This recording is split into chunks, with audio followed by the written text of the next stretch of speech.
When I got home, Mom was slicing tomatoes. Bright crimson juice pooled on the board. I stared at the puddle. Mom, what color are tomatoes? Her hand stopped. Green, sweetie. Obviously. She scraped the chopped tomatoes into a bowl, acting like the vivid color was invisible. That night, I saw a warm glow from my parents' room. I peeked inside. Dad held a vintage tin containing a faded red hair ribbon and a red crayon. Mom was sobbing. She's seeing it again. Dad closed the tin. I'll take her to the Verdant Initiative in the morning. I didn't sleep. At dawn, a text appeared. If you see red, go to the old library. Hearing Mom approach, I slipped out the window. Scrambling down the fire escape, I slipped and cut my palm. Red liquid welled up. An old woman saw me. She's leaking the banned hue. She screamed. Security guards chased me. I ran into the morning crowd. People pulled out phones and recorded me. A man sprayed green mist over the red droplets, neutralizing them instantly. I ran until my lungs burned. Rowan found me behind the high school. He wrapped my hand in olive green tape. You sent the text. He nodded. Why help me? Rowan looked at me, then removed a contact lens.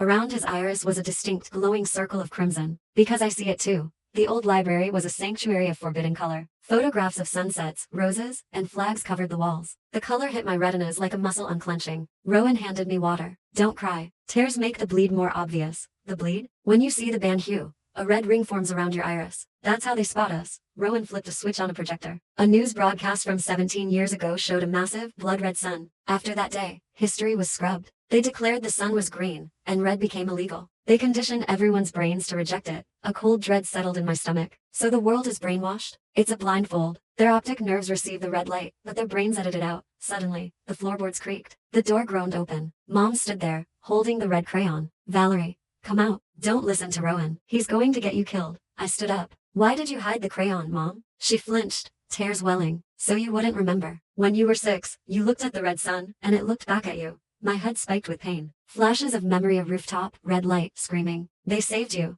Mom cried. Rowan stepped out. You call that saving? Mom raised the crayon and the wax tip began to glow. Wet. Crimson lines started dripping down the walls. Rowan grabbed my hand, and we ran. We burst into the alley as sirens wailed. A synthetic voice boomed. Suspected primary active. Maintain Viridian focus. We sprinted toward the school. On the field, faculty lined students up, holding green visors to their faces. Mrs. Gallagher saw us. She deliberately dropped her visor. On the back was written, West Wing. We changed direction, sprinting toward the science labs. The campus was crawling with security and aligned students' kids with vacant, terrifyingly coordinated movements. One stepped into my path. It was Chloe. Her face was a blank mask. The old sight only brings pain, she recited. The cure makes it better. She lunged. Her fingers curled into claws, aiming straight for my eyes.